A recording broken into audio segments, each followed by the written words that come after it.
Show&tell, hi guys, I'm Judy, and today I'm going to be watching the Summer Hikaru Died Season 1, Episode 12. It's the last episode of the season. So anyway, I'll talk about my plans later after the reaction. But now let's get into it. Last episode, Yoshiki talked to his dad, and apparently we heard a little more about what happened in the past and what the sin is that the Angel family has to apologize for.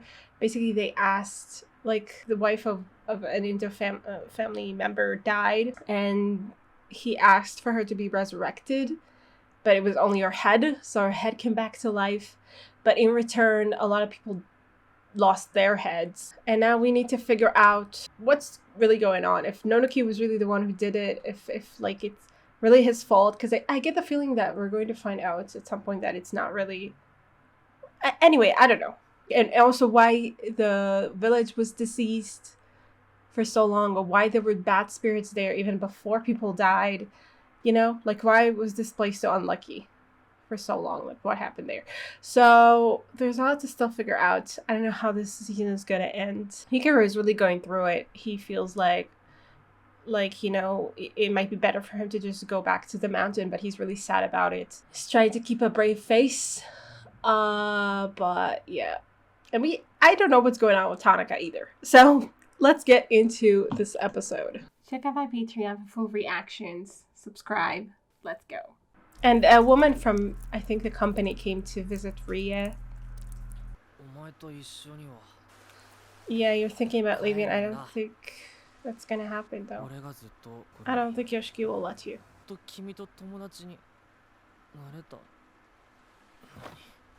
You want Yoshiki to tell you not to go. Oh god.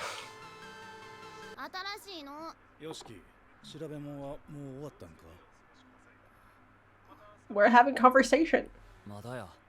Okay. I guess that's progress or something? I don't know. Yeah, what a time. She is depressed. Yes. Yes, dude, that was accurate. What is he up to? He's going back to the mountain. He's at school. But it feels like he's saying goodbye or something. I don't know exactly what he's up to. What's up with Asaka? I mean, I know what she's depressed about, but what is she doing about it? Is Asaka going to run into him or something? Yeah, it feels like he's saying goodbye. She knew he was here? Oh, what is this face? Oh god, Tanaka.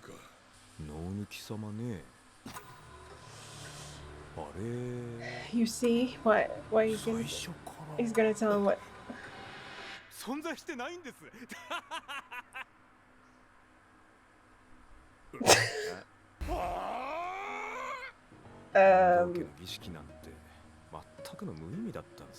That might be true, but we do know that Nonoki exists.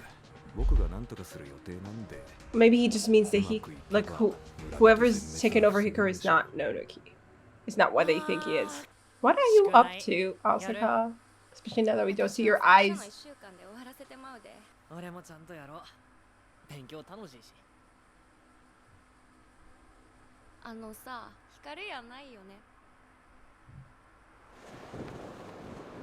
Okay, why are you confronting him again like this? Obviously he's not the same, so I don't think he's going to do the same thing to her, but why are you doing this again, girl? God, that face. Yeah, why are you doing that?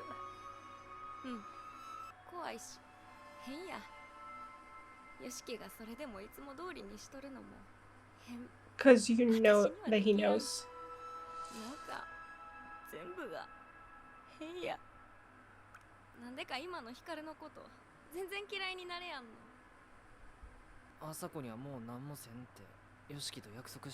Yeah, it's a different situation now, thankfully. Wow. Crazy. 光はどっかで生きとったりしやんの？しやん。もうこの体したいやね。 That's really sad.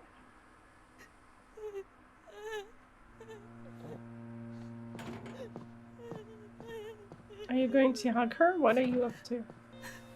Wipe her tears. That's sweet. That was instinct, but I guess maybe it's based on Hikaru's memories. ヒカルはこうやってみんなに悲しんでもらう Exactly, べ and き you やって。 didn't get to have that. 俺がおるから誰もこうやって悲しまへん。 Mm-hmm. それはヒカルの願い通りやけど、シキはみんなと一緒に悲しんで今より苦しくなかったんかな。楽しく過ごせたんかな。 I can see your point. I was thinking that the same, and like also, but 悪いことしとったんやな。ごめんな。 damn. Look at him being so sympathetic and understanding. Also, grief. How old is she? What are you talking about? まだ学校行っとらんのやって。はい。前髪切らんと女にモテやんぞ。いや、 What is happening? 今から出かけ。 Yes, he really does. Oh, that's the ending song. 何回お前に殺されかけたと思っとる。今さらなんともないわ。 That's 一時的 great. に今日誘ってくれて助かった。 Yes. 親戚？ Oh, it was おった relatives. ら行き詰まって死んどった。 Oh, and it's all real. It's exactly like the わ song. かる。どっかここやない場所に。 Is he gonna do this to the face now? So we're just hanging out. カロ浮き輪って言ってたんやろ？ He likes 邪 monsters. 魔や。 I think it's pretty monstrous. なんかかわいそうやろ。オオサンショウウオが。 Yeah, I guess it's just a salamander. A salamander is kind of monsters, no? 俺プール行く友達できた。よかったな。 Yeah, that's great. 大抜き様やった頃の記憶はないん？あるはずなんやけど。 Yeah, okay, so maybe he's not. We don't know what he is 最近 anymore. 少しずつ思い出したような。何でも願いを叶えてやれる気がする。ビッグマウスやな。本当に何でも。うん。ええよ。 Like what? What do you mean anything? 別に。 Yeah, it's pretty scary. 屋敷、見て。ダンス。だいぶ慣れたな。 What? Oh. Well, okay. I mean, it was a little too much. 今から海行かん？一回くらい見ときたいね。 At least once. What? Isn't that a little like? What do you mean? It feels like, you know, the last time you'll get a chance to do it. It's so cute.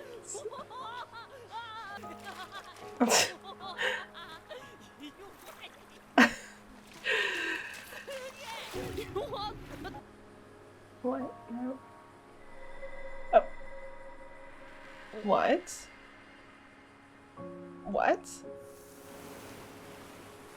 Did you just hypnotize it? What did you do? Did you communicate with it? 海行く約束ちゃんと果たしたな。 You did. I was thinking about that. What? 朝子やマキやユウキは今何しとるかな。歌詞のさ、この胸を踊らせる未来こそ今ってとこが熱いやん。 It does. Don't talk to me about it. 静かに歌う。引き寄せてごらん。未来こそ Bringing back this song is it's a very low blow show. Oh god. ヨシキは一人にさせたない。 And you そう were いう doing 願 that. いを叶えたからこうなった。 Mm-hmm. ヒカルの Yes. でも悪い。その願いは多分果たせやん。 Oh god. 俺、山に戻ろうと思うね。最近ヨシキを襲ってしまうのはさ、多分俺の本性が出たからやね。 I don't know. 自分 about の空っ that. ぽな部分を埋めたくて、 Maybe. 魂が欲しくなる。人もたくさん殺しとるし、また殺してしまうかもしれん。でも That's scary. 屋敷は殺したないから、俺が山に戻ればさ、ヨシキが生きてる間くらいは平和になるはず。は And all 無 the 理やろ、 spirits will あかんやろ。 remain. 何のために必死で調べて。めでたしめでたし。お前ここにいたんやろ。そうやないの。俺に渡した半分はどうすんの。知らへんお前が簡単にその体から離れられんのか。結局具体的なことは決まっとらんや。そんな無計画な話に乗れんわ。 Wow. でもそれしかうせないやろ。もっと涼しいままでおれや。ヒカルはさ、聖火が好きやったけど、俺はアイスが一番好きや。ヒカルは勉強嫌いやったけど、俺は好き。まあできへんのやけどな。お前にとってはヒカルの代わりやったかもしれんけど、これは俺にたくさんのもんをくれた。俺はヨシキが大好きや。 Oh god. 気持ちは恋でも友情でもないんやろな。 Yeah, we don't really know. もうヒカルやなくてバケモンの俺の。 Wow. 違う、普通になれやんくて。バケモンは自分 Why are 自 you 身 the をずっと monster? 隠してきた。やからこいつが救われてほしいって。 Because you could be you real you with him. バケになって結局全部自分のためやんか。 Yeah, it makes sense, but I don't think. 今までありがとうな。違う、代わりとかちゃう。お前諦めとるだけやろ。俺とは違う、本物のバケモンなんやから。俺やって帰りたないわ。 Oh. もうええって言うたらや。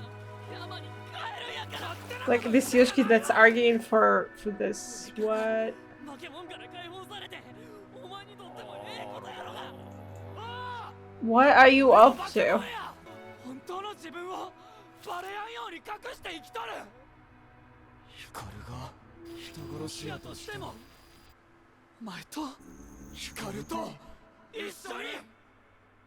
眩しい日差しがまた。俺はただお前に消えてほしないだけの最低の自己中クソ野郎や。 I guess you could look at it that way, but そうやったんか。 yes.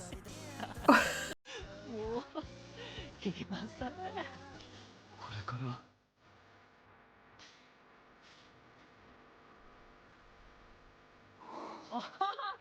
I guess Yoshiki. あんなところで流されとる。いらんわ。あんまま遠くまで流されればええ。屋敷の方がガキやな。 Wow, that was intense. And Tanaka watching it is a little creepy, but it feels like we're ending on a good note for now. Is that Tanaka? He's going to talk to them? Okay, he's actually approaching them? What? We don't get to see it? We don't get to see it! Are you kidding me? God, I don't know. Oh, wow, okay, this is definitely very open and like very cliffhangery in some way. He did say, I don't know, the fact that Tanaka said to Takeda that the Nodaki is a fabrication and it's not what this village is plagued by, like that it was all made up. I don't know if that means that he just wants to kind of get rid of him on his own terms or something, or he actually wants to help him. You know, him watching them kind of have this moment between themselves and just watching them like that, it feels like he might maybe, I don't know, I don't have a read on Tanaka. I don't know what he wants, because I don't know what changed. The fact that he attacked him with a sword, that he knows that they like each other, I don't know. Like, I don't know if what he said to Takeda was real in any way, that he does believe that Nodaki doesn't exist and then Hikaru is something else altogether, or that it's not really, it was just lying to Takeda. That could definitely be it. And he just wants to, I guess, take care of this, you know, by himself, whatever that means. And we also didn't follow up on Ria and the company approaching her or anything like that. We don't know about what's going on there, and if that's gonna like what Ria's gonna like what. Also, it was really interesting, kind of like the point that we came to with the relationship between Hikaru. I guess Hikaru Nodoke. I don't know what to call him anymore, because he made it very clear that he wasn't Hikaru, and he was like, I can't be your replacement. Like, I'm sorry if you took me as a replacement. I can't be that. I have to go back. And then Yoshiki made it very clear that, no, I don't see you as a replacement. And you know, they made all this distinction between the two of them, starting with Asaka, who said, you know, I can see that you're not Hikaru. I don't hate you, though. Like, the person that you are now, or whatever it is that you are now, I don't hate it. And we've seen him, you know, go to comfort her when she was crying, and understand, like, seeing him understanding sadness and grief, even if that's not exactly the case with Yoshiki. Like, he thought, and I thought as well at some point, at least at the start, that he was like kind of taking the place of Hikaru for Yoshiki, and then Yoshiki can't move on. But it seems like it's very different, and Yoshiki was like, you know, no, that's not what's going on here. I need you for you, not for Hikaru. Like, he sees him as a different person. We have seen that throughout the season, that he sees him as a different person. So he made it very clear now that, yes, that, you know, that it's definitely that way. He doesn't see him as a replacement for Hikaru, and he wants him to stay there because he needs him and wants him. And I guess all this time he was kind of talking about, you know, like, he didn't make it at all clear what he was feeling for Hikaru, for this Hikaru, I mean, he said, I will stay by him and stuff like that, but he also at the same time said, like, you know, he was going back and forth. We know that he was. So, you know, at one point he said, like, oh, you have to, like, I have to teach him how to be human, and then at some point he told him, no, you don't have to be human. And then, you know, the more he spent time with him, the more he realized, I guess, what he was feeling in some way. Maybe didn't exactly let himself realize it, you know, in so many words, but he did kind of act on it. And like, more and more started realizing his feelings, even if subconsciously. But it definitely fueled his actions and the choices that he made and the way that he looked at Hikaru. And basically, he was, like, Yoshiki was afraid of saying what he felt. The fact that he, I guess, loved a monster or something, which we know what that stands for, possibly. So, you know, he wouldn't let himself acknowledge it, I guess. Definitely not out loud. Maybe not even to himself, because it's a scary thing to realize, I guess. But he's come to the point where he, you know, when he realizes, like, you know what, I'm selfish because I don't really care about the village, and I don't really care about anything. I care, like, I did all this just so that, you know, like, supposedly doing what's expected of him in this situation, supposedly to save the village, to try to figure out how to, but really all he cared about was figuring out how Hikaru could stay by his side, and yet not lose everything that makes him who he is, which is not human in the least. And he's not, you know, he said it himself, like, you killed me how many times now? I'm used to it. Like, he doesn't care. Which, okay.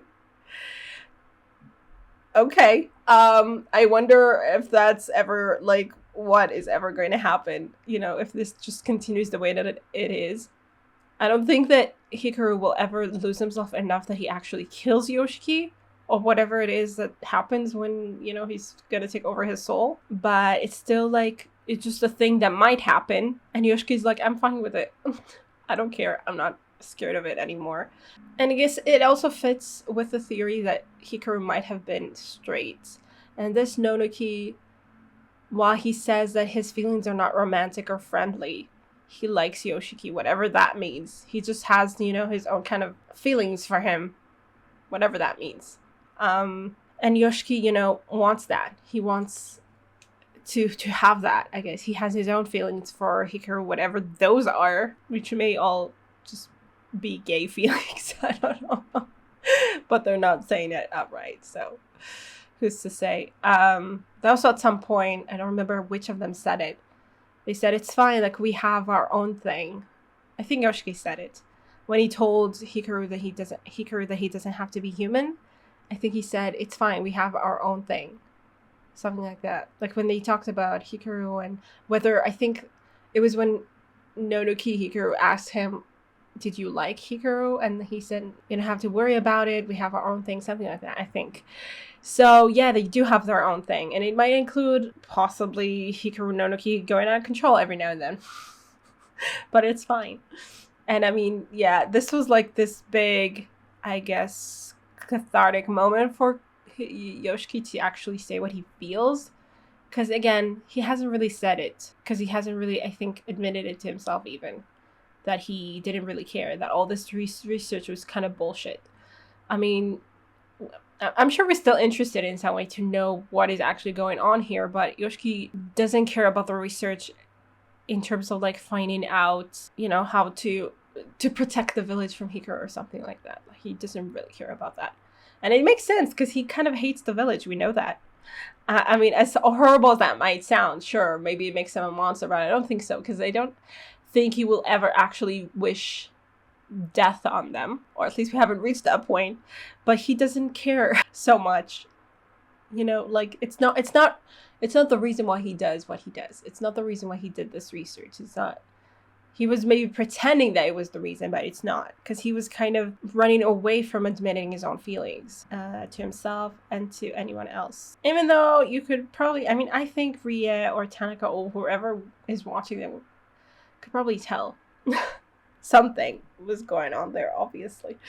But, you know, Yoshiki wouldn't admit to the depth of those feelings. So the fact that no matter what happens, he still wants Hikaru Nonoki right there with him. No matter what. You know, and that's definitely taking it a step further, but, you know, it's interesting. So we've kind of like, I guess, really tackled head on the question of whether Nonoki is there just as a replacement, whether it will be better that he leave. You know, that's exactly the thoughts that he was having during these episodes. And Yoshiki was like, no, definitely not what I need. I don't need you to leave no matter what happens. I don't know if that means that it's true, but it's what he feels. And it's what he's going to act on. And I honestly don't have a problem with that. I mean, obviously, we're still going to have... Like, it would have been really heartbreaking. I thought that was where we were going. That Hikaru was going to sacrifice himself in that way. Thinking that, you know, him being gone would be better for Yoshiki. But no. But it was subverted. Like, Yoshiki was like, no. So, I don't know what that means for the future. I mean... Yoshiki's definitely going to stick by Hikaru. I mean, this season, especially at the beginning, like I said, had this back and forth all the time. But now it definitely feels like we've had like the biggest, I guess, turning point of where Yoshiki could have lost Nonoki Hikaru, but he refused to let him go. Like, I don't think he's going to go back on that unless something really drastic happens, which who knows, but hopefully it won't, because we've seen Nonoki like be so, again, when he talked to Asaka and was so sympathetic to her, and you know, they actually talked about everything. She knows the truth, and it, you know, and she accepts him also in her own way. Maybe she was like, oh, I don't understand why Yoshiki can just act like nothing's happening, but I think the point is that Yoshiki was kind of pretending that nothing was happening, because he was kind of spooked by the idea about how much he was feeling, you know, and the fact that it made him very selfish. But anyway, we saw Nonoki with her, and we saw, like, for instance, just, you know, when they were talking about Karo, and Nonoki Hikaru was like, oh, I'm glad that she has friends now that she can go to the pool with. Like, I don't know if he just said it because, you know, it's what he, I don't know, he's kind of going, you know, on Hikaru's remembered instincts, but it feels like it's him. It feels at this point that, you know, it can't just be like the excuse that it's Hikaru's memories that's driving him.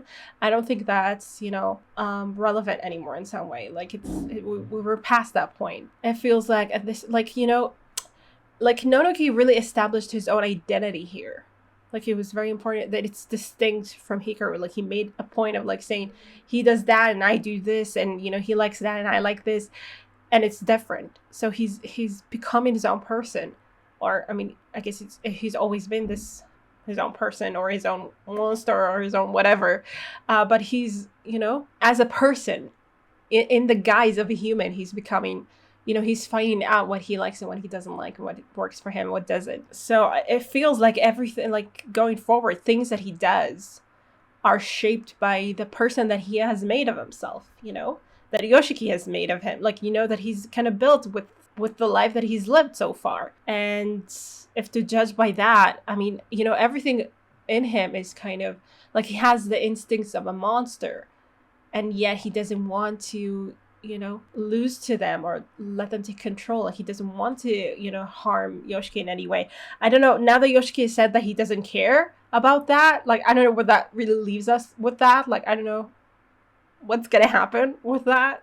It's just going to continue happening, that he loses himself, and then, but I don't know. And it like they, I guess both just accept that now. But I don't know. Honestly, like Yoshiki just said he was fine with it, but I don't think we ever heard Nonoki Hikaru say, like, we don't know what he's really thinking. We don't know if he's really convinced. It seems like he, by what he said, it seems like he is. It seems like he's, oh, okay, you finally said it, so now I can stay. It feels like that's what he's implying, but is he okay with this happening again? Is he okay with Yoshiki being at risk? Even if Yoshiki isn't, doesn't mean that Nonoki is.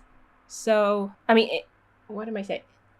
Even if Yoshiki is okay with whatever's happening, it doesn't mean that Nonoki is. But he might, for Yoshiki's sake, he might try to stay there and find a way around it, I guess. Yeah, Yoshiki's really, I mean, we got that scene with the relatives and everything to really remind us and drive in the fact that Yoshiki is just so trapped in this village, and he hates it. And that really informs his decision in some way. Like, he just, like, Nonoki Hikaru is the one place and person that he can be himself with. And he's finally let his guard down and just revealed everything, I guess, to him.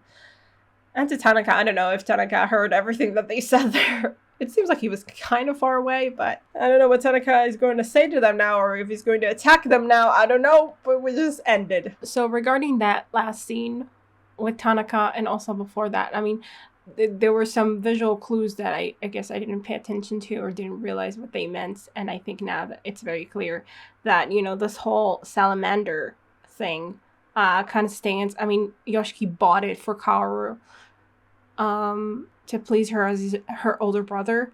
But then, in the ocean, he kind of lets it drift away after he finally confesses his feelings to Hikaru. And he says, just let it go far away. So basically, in some way, he's letting go of his duty to his family. He's kind of like giving up on them in some way. He wants to be free. He's kind of the salamander. He wants to be free of them. And just, he doesn't feel, I guess, that he belongs. And he said he doesn't belong there. He said he belongs somewhere far away. He dreams of a home somewhere far away. Probably with Hikaru Nonoki, who's the only one that he can really be himself with. And he finally accepts that. But that also means he's sacrificing his duty to his family. And then Tanaka comes back with this salamander, kind of reminding him, I guess, of what his duty is.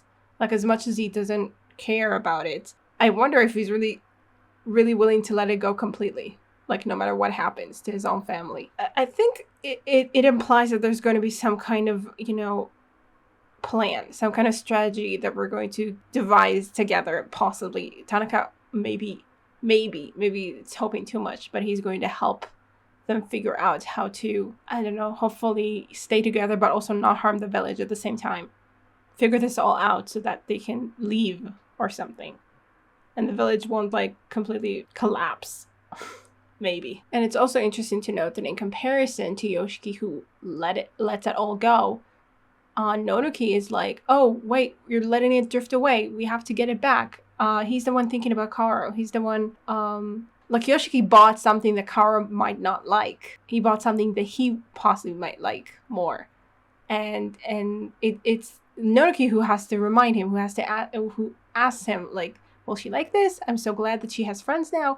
Like, in some way, Nonoki became so domesticated that he's the one who cares more for this village and or, like, at least for Yoshiki's family more than Yoshiki does. I don't know if it's because he actually cares or because he just learned to at least say that he cares from Yoshiki. But if to judge by the interaction with Asaka, it definitely feels like he's learning these habits of caring about people. When Yoshiki is the one who wants to reject all of them and go somewhere else and find somewhere where he belongs. So I wonder how this like little bit of a conflict, it might not be a conflict, you know, it could just be like them having different views on things because of the way that they've been kind of, you know, because of like the journey that they've been going on. But yeah, I wonder how it's all going to come together. Anyway, so that was an ending. That was, I mean, the whole scene on the beach on the ocean with the sunset, it was so beautiful. It was just so beautiful to look at, and all their like rage and emotions and everything. Really a way to, I guess, cap things off for now. Yeah. So I hope you guys enjoyed the reactions, and I will see you. Bye. Special thanks to my top Patreons: Red in Tier, Andy Plays All Night, Terranor, Michael Gabriel, Shadows Moon, Marsh, and Stone Tree. And to the rest of my amazing Patreons, who without their support I would never be able to keep on doing this. Thank you so much.